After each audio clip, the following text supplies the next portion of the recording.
Fences. There are many purposes for fences: to keep things in, to keep things out. Generally for safety. That's what they're used for. Some people live in gated communities. Sometimes those gated communities even have guards there at the door to see who's coming in and to see who's going out. Some people live on ranches where they have fences around to guard the cattle and keep the cattle in, and then you might have a cattle guard across the road to make sure that the cattle don't get out. It's the thing that goes across the road that's dangerous for the cattle to walk across, and they just know it's there so they don't walk across it. You might have a fence around your garden that's there to do its best to keep those deer out or the rabbits out. Think of prisons with fences around them and guards that are there to guard the fences and razor wire across the top. This is a very intimidating fence there. On our yard, we have a fence, and actually when we moved in there, Chris had to add to the fence. It was about a 4-foot fence, and then Chris added on, maybe it was more a 3-foot fence, and then Chris added on, because now it's a 6-foot fence. See, we have a dog. The dog is named Rocket, very appropriately named, because if Rocket gets out of the yard, he's gone like a rocket. So we added on to the fence to make it tall enough so Rocket can't jump over the fence. Recently, the top of the fence where Chris added on at one of the gates fell off. But we were able to leave it off for quite a while, not getting around to fixing it, because Rocket felt comfortable in the backyard, and he didn't even notice that the fence was broken. He felt comfortable, maybe safe. He never tried to jump over the fence there. Didn't even notice that the fence was broken there. He just stayed in the place where he was, in the fence there. During COVID-19, we have found ourselves under stay-at-home orders. Our homes have become much like gated houses rather than gated communities to keep us safe from the virus.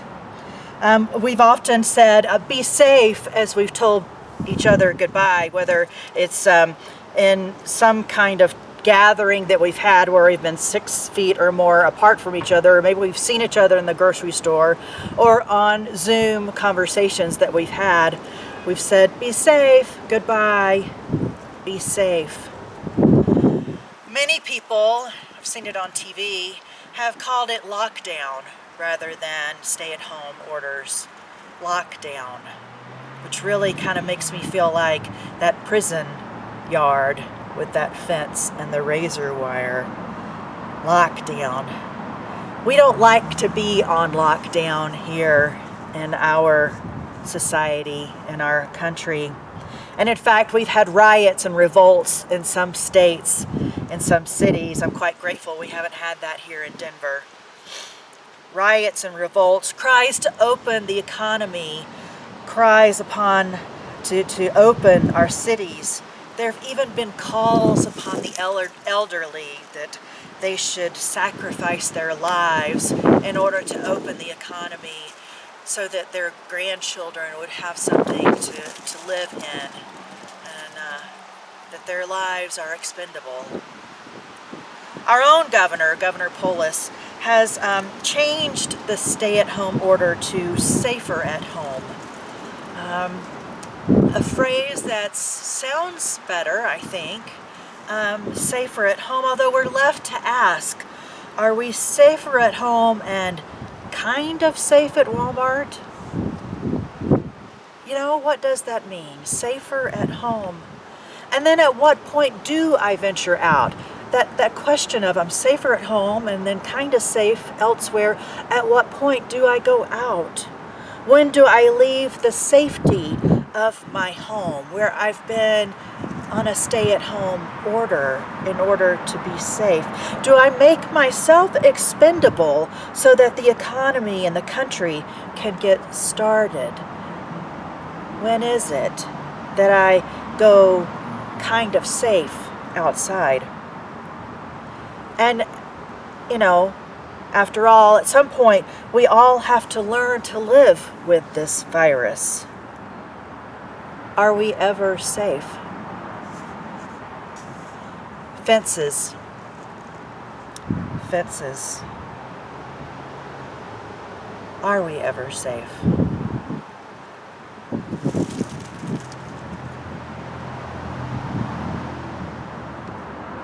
Yep, I'm sitting in a playground. It's a place where children come and they play, they have fun, and they feel safe. In our story today, Jesus tells a parable about a good shepherd. A shepherd that comes to the gate, and he comes in the gate, and he talks about how there are thieves and there are bandits that when they climb over the gate, that they are, the bad guys. They are the ones that are there to do harm to the sheep, but that the good shepherd comes in through the gate and knows the sheep. In fact, knows the sheep by name. And the sheep know that good shepherd, know the good shepherd's voice, and trust that shepherd. So that when the shepherd opens the gate and leads them out to pasture, to where they can get good food and good water, they will follow that shepherd. But they don't follow the thieves and the bandits because they don't know their name. So that's the story that we have. We have that shepherd that we trust, that we can trust. Like the children who can trust the playground. And in another place in Scripture, Jesus tells a story about a shepherd. This shepherd has 100 sheep, which seems like a lot of sheep to be taken care of. And one sheep gets away. You would think that one sheep wouldn't matter that much to 99 sheep, or compared to 99 sheep. That you would hang out with the 99 sheep if you were a shepherd to keep them safe. And that one wouldn't matter. But that shepherd, Jesus, God, goes after that one sheep because the one matters. Each and every one of us matter to God. No one is expendable.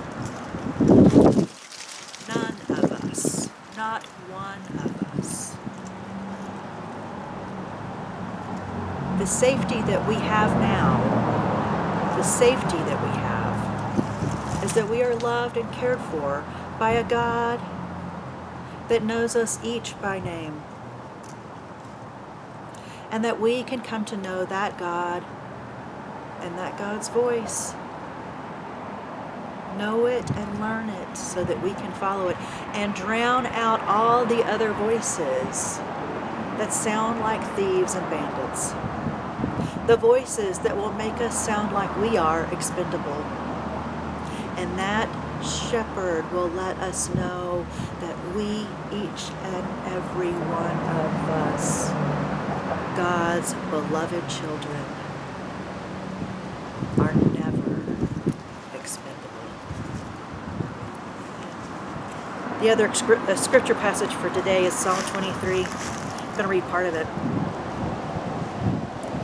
The Lord is my shepherd, I lack nothing. He lets me rest in grassy meadows. He leads me to restful waters. He keeps me alive. He guides me in proper paths for the sake of his good name. Even when I walk through the darkest valley, I fear no danger because you are with me. Your rod and your staff protect me. You set a table for me right in front of my enemies. You bathe my head in oil. My cup is so full it spills over. Yes, good and faithful love will pursue me all the days of my life, and I will live in the Lord's house as long as I live. Friends, that is safer at home. I invite you to listen to our closing song, which is attached below.